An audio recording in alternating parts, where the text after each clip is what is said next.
It was May 16th, 2001, and the phone rings, and it's one of my favorite clients, and I pick up the phone. Have you seen my wife's wedding and engagement ring?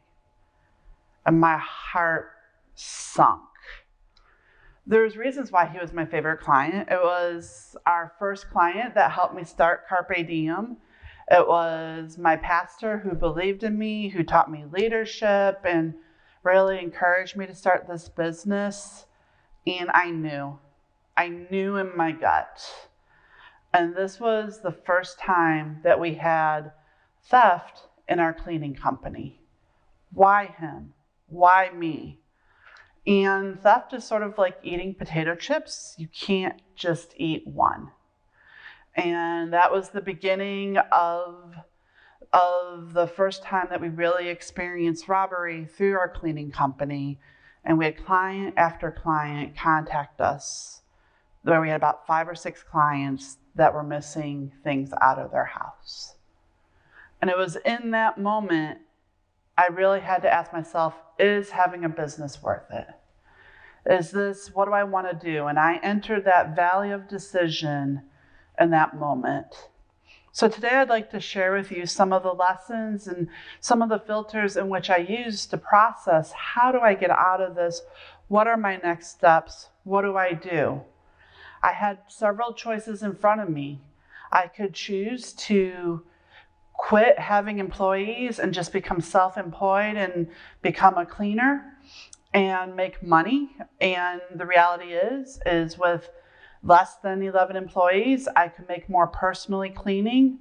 Or do I face this problem head on and figure out where I went wrong and what I needed to do to change this in order to build a business?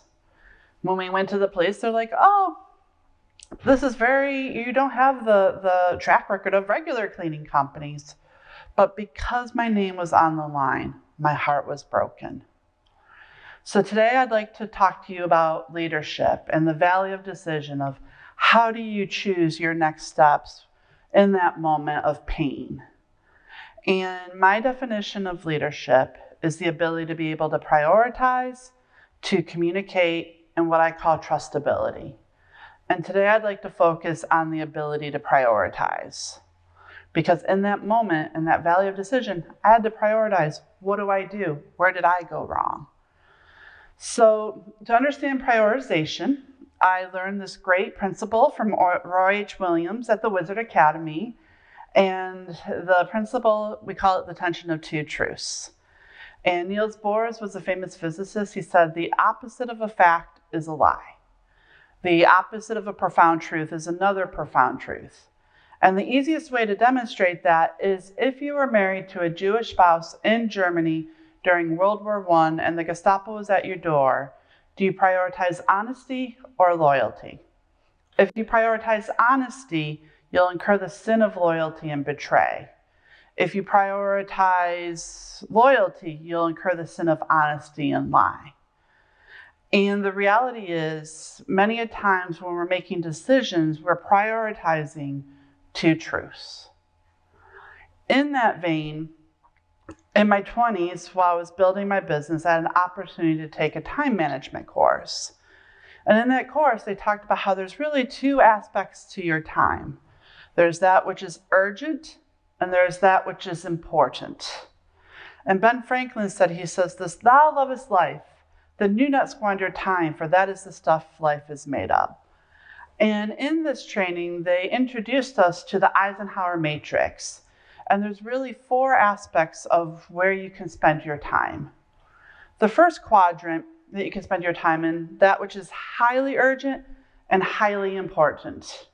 It's if you break your arm, that's highly urgent, highly important. You got to get it done today.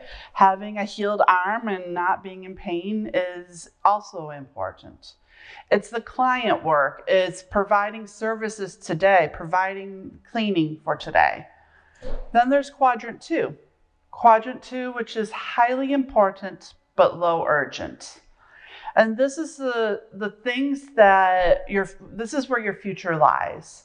This is where you work on programs for the business, enter things into the software. It's exercising. If you don't exercise today, you're not going to get that emotional zap of, man, I didn't exercise. Or it might be working on the contracts for your employees or your clients that you may or may not need to get to today, but are good for the long term. Then there's quadrant 3. It is highly urgent, but low importance of this moment, in that moment. And the example that I love to give is a few years back, our debit cards kept on getting hacked. And our debit card got hacked again. And that feels really urgent and important because you don't want all this money coming out of your account. And so I called the bank, and it was 11:53 in the morning, and I was going to be on hold for 15 minutes. And the reality is that I had a meeting at noon, so I was in the valley of decision. Which do I prioritize, the meeting or the hacked card? And so though that hacked card felt really urgent and important, the reality is whether I called the bank at noon or at 2, I was still going to get the same results. And so I decided to wait and call the bank at 2 after the meeting and prioritize the meeting where I had people waiting for me. And that same time, as I was coming out of my office and working on being on time, because it's important to my team that I'm on time, I accidentally hit the chair on the way out. And in that moment, again, valley of decision, do I pause and pick up that chair, or do I go to the meeting and be on time? And I wanted to prioritize my team that I'm really working on being on time. There was going to not be anyone in my office until 2. So I went ahead and left the chair, closed my door, went to the meeting. Had a great meeting. It was productive. We got the important things done. I came back to my office at 2. I picked up the chair. I called the bank. And when I called the bank, they said, well, we can cancel the card, but there's really not anything we can do until tomorrow because all the charges were pending. So that hacked card is an example of quadrant 3 time management of highly urgent, but not important in that moment, though it became important. And then there's quadrant 4, that which is low urgent and low important. That's scrolling on social media. That's killing time. It's eating too many carbs so you're tired. It's wasting time. And what they've discovered in studies is that we spend the majority of our time in quadrants 1, 3, and 4. We spend the least amount of time in quadrant 2, but yet that is where our future lies. And so in those 20s, I decided that, you know what, I'm going to prioritize quadrant 2. And I'm going to prioritize quadrant 2 living. And I'm going to prioritize it in my business and in my life. And you may say, hey, Wendy, does that really make a difference? And the example that I can use is I started Carpe Diem when I was 20, and it's cleaning toilets. David McKinnon, who's one of my heroes, and he is the franchisor of Molly Maids, he has prioritized cleaning in the 70s. He had 20 years on me. There was another woman that prioritized cleaning the same time as I did and started her cleaning company. And then there was another woman that started her cleaning company about 10 years after us. We all have cleaning in common. And let me tell you the difference. I got the opportunity to meet David McKinnon a few years back and had 2 hours just to talk with him about the cleaning business and understanding around some of the challenges. And my friend who introduced us said, hey, David, aren't your franchisees going to be upset and jealous that you're sharing all of this with Wendy? And David looked at my friend and said, friend, when Molly Maids becomes $1 billion a year business, we will only have 2% of that market share. There's more than enough to go around. The person who started her cleaning business the same time I did, she's still cleaning. I am not. The woman that started her cleaning business 10 years after me, we're about the same size company, but as we were talking in the past couple of weeks, what she shared with me, she's like, I want to be you when I grow up. She has more work, her employees aren't happy. We all have cleaning in common. It's not the cleaning that's the issue. It's the mindset of how we prioritize our time towards that cleaning. So prioritization does make a difference. As you learn to prioritize the important, the most important decision around prioritizing the important is working on your relationship with yourself.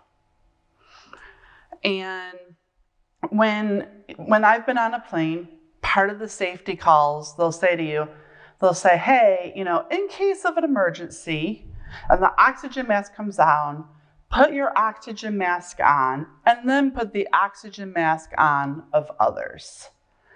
And they will come up to you when you have young kids with you and they'll look you in the eye and they'll make you commit to putting on your own oxygen mask. And it's counterintuitive, but one of the keys of living in quadrant 2 is learning how to put on your own oxygen mask and how to prioritize time with yourself. And as you're figuring out decision making and figuring out how to transition to quadrant 2 living, one of the keys to doing that is taking time and having a meeting with you. And it could be early in the morning, it could be lunchtime, it could be beginning of the week, figuring out your rhythms. But taking that time and learning how to prioritize time with yourself and looking at your time management is one of the keys to shifting your mindset to live life to your fullest, to live a life of leadership. So if you can pause and take out your phones, email me. And my email is wendy@durhamexchange.org. And just say, put PDF in the subject line, and I will email you a PDF with an agenda for your meeting with yourself. And so that is, if you could take the one thing away from this talk about building your leadership, it'd be about working on your relationship with you. Cool. So you can say, Wendy, does this really make a difference? Does this make a difference of learning how to prioritize? Is it worth, sitting here having this conversation? Is this, come on, is that really the one skill set that could really transform my life? And I would like to say, I think so. Yes. Yes, I do. And the way this got tested for me was on Sunday, July 10th.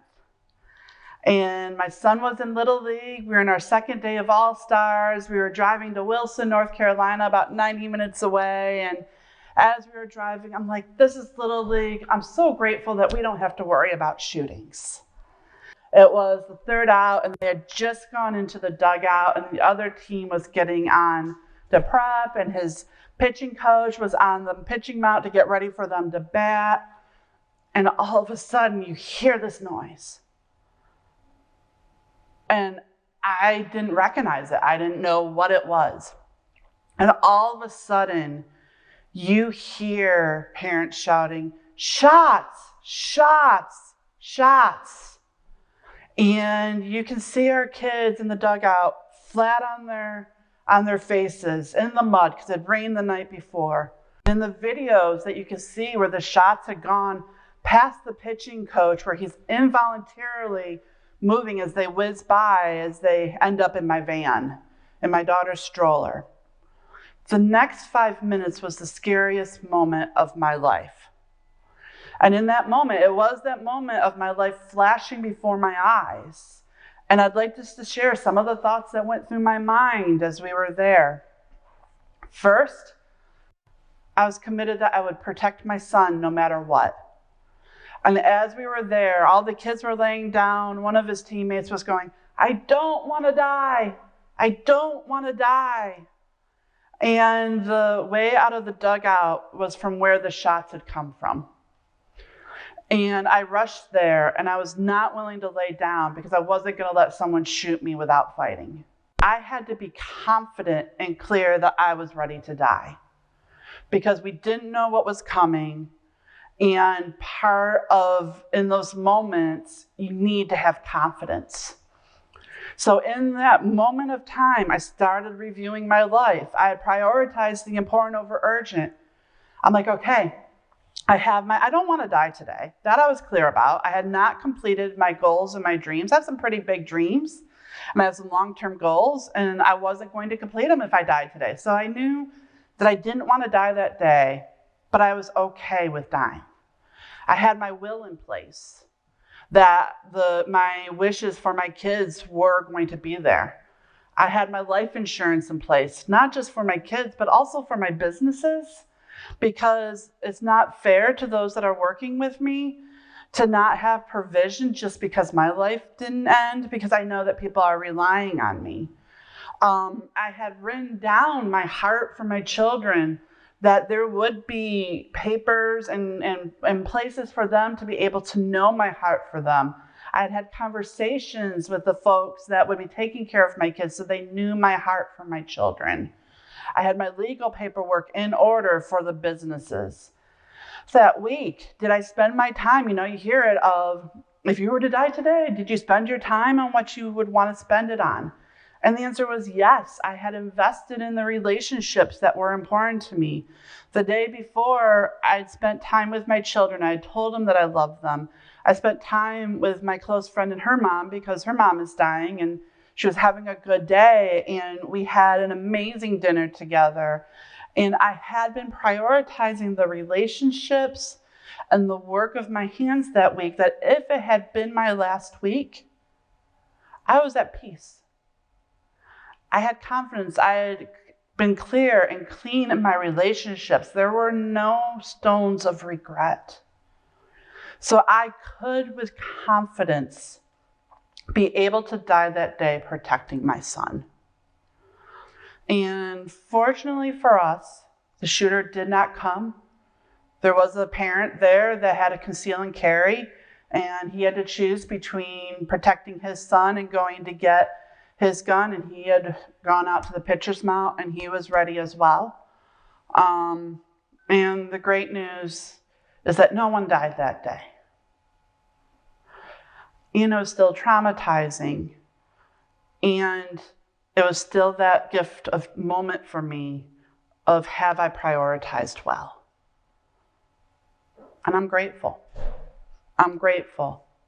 This is the skill set that can change your life. Thank you.